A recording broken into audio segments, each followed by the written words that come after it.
দুটি বাড়ি পাশাপাশি, এতটাই পাশাপাশি যে এক ছাদ থেকে লাফিয়ে অপর বাড়ির ছাদে যাওয়া যেতে পারে। তখন সন্ধ্যা একটু গাঢ় হয়েছে। এই সুযোগে সবে কলেজে ওঠা রাহুল সবে সিগারেটটা ধরিয়েছে। ওই ছাদে এসে দাঁড়ায় সুস্মিতা। কী রে, লুকিয়ে লুকিয়ে সিগারেট খাওয়া হচ্ছে? খুব বড় হয়ে গেছিস না? দাঁড়া, কাকিমাকে বলছি। বলতে বলতে ওই ছাদ থেকে লাফিয়ে চলে আসে এই ছাদে। ভয়ের চোটে চোখ বন্ধ করে ফেলে রাহুল। মাকে বলে দেবে সেই ভয়ে না, ও জানে সুস্মিতা কখনোই এমন করবে না। ভয় লাগে ডিঙ্গি মেয়েটাকে নিয়ে। কোনো ভয় নেই শরীরে? সুস্মিতা এসে সামনে দাঁড়ায়, রাহুলের হাত থেকে সিগারেটটা নিয়ে নেয়। মেয়ে হয়ে সিগারেট খাচ্ছিস?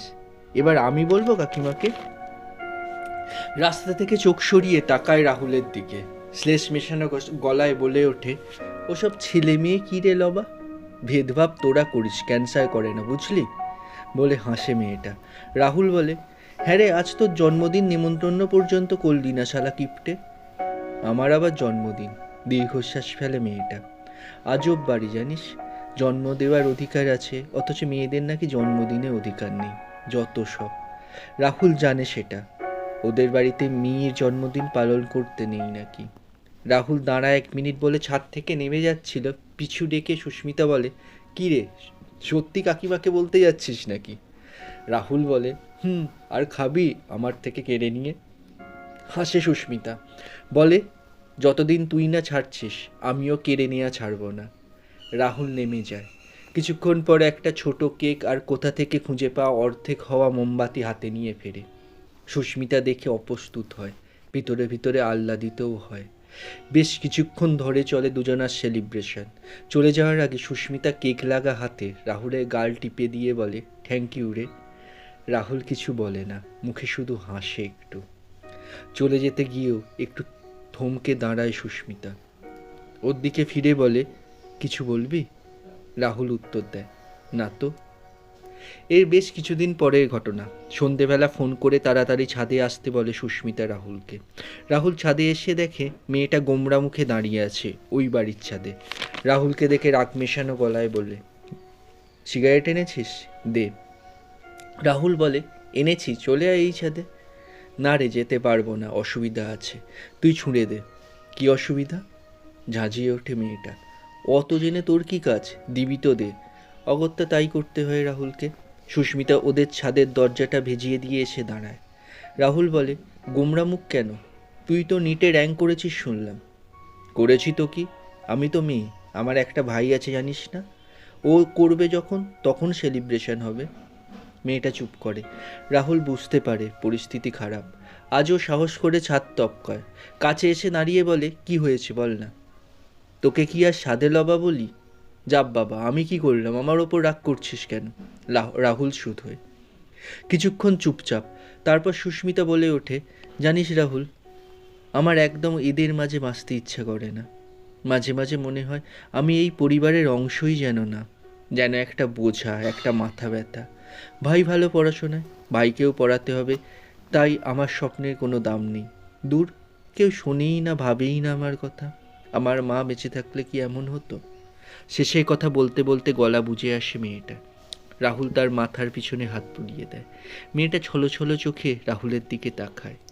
চোখের ঘাঁটা কাজল হাত দিয়ে মুছিয়ে দেয় রাহুল। হঠাৎ যেন মেয়েটা সমস্ত কষ্ট ভুলে যায়। রাহুলের দিকে এক দৃষ্টিতে তাকিয়ে থাকে মেয়েটা। রাহুলও হাসে মিটিমিটি। হঠাৎ ফোনটা বেজে ওঠে রাহুলের। সুস্মিতা দেখে ফোনে সোনা বলে নামটা ভেসে উঠেছে। সুস্মিতা নিজেকে সামলে নিয়ে সরে দাঁড়ায় একটু। রাহুল ওদের ছাদে চলে যায়। তারপর যতক্ষণ রাহুল ফোনে কথা বলে, ওই ছাদে দাঁড়িয়ে থাকে সুস্মিতা। ওর বুকটা আবার ফাঁকা হয়ে যায়। রাহুলের সম্পর্কটা বেশি দিন চলে না। মানসিকভাবে ভীষণ ভেঙে পড়ে রাহুল। রাতে ফোন করে ছাদে রাখে সুস্মিতাকে। ও আসে। রাহুলকে দেখে বুঝতে পারে কিছু হয়েছে। চলে আসে ওদের ছাদে, শোনে সব কথা, আশ্বাস দেয়, বোঝায়। তবু তার কাঁধে মাথা রেখে সারা রাত কাঁদে রাহুল। সুস্মিতা যত্ন করে মাথায় হাত বুলিয়ে দেয় সারা রাত। সুস্মিতার দেহের গন্ধে মাথা ঝিমঝিম করতে থাকে রাহুলের। নিঃশ্বাস দীর্ঘ হতে থাকে। ভীষণ কষ্টের মাঝেও কোনো সম্ভাবনা যেন মনের গভীরে উঁকি দেয় রাহুলের। সারা রাত এক ফালি চাঁদের নিচে দুটো তরুণ মন কোনো কিছুর হিসাব মেলাতে থাকে আনমনে।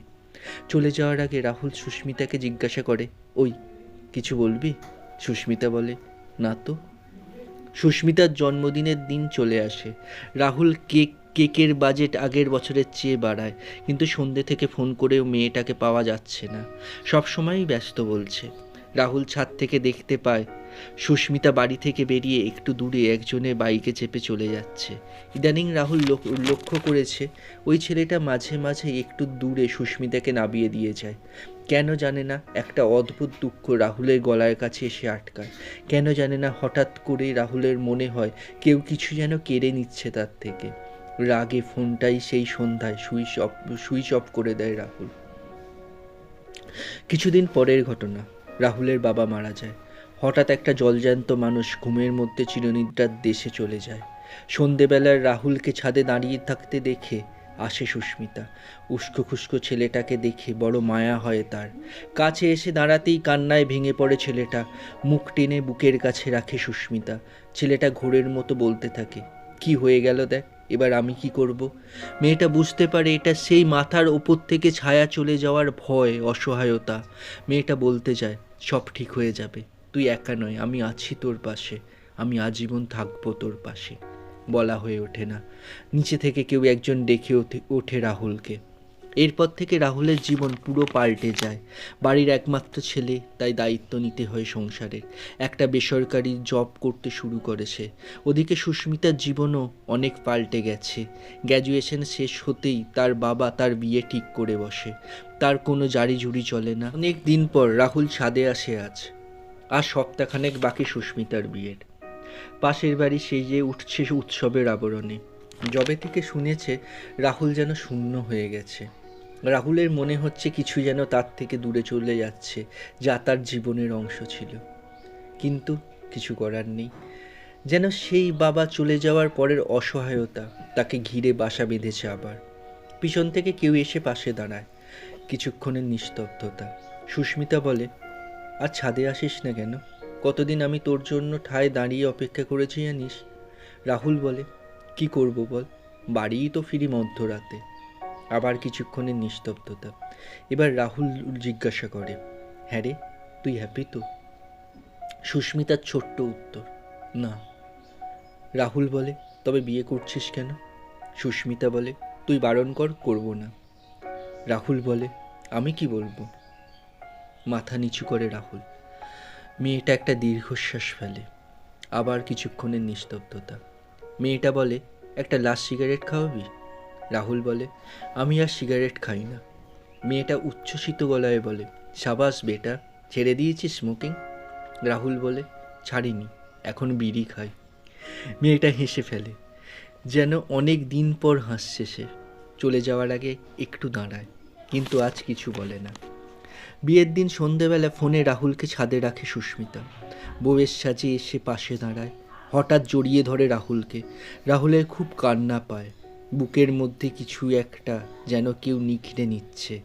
মেয়েটা জিজ্ঞাসা করে, কিছু বলবি? আজও কিছু বলবি না?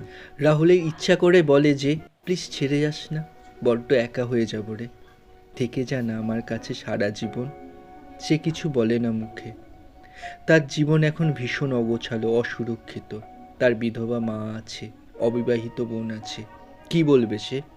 সুস্মিতা চলে যাওয়ার আগে থমকায়।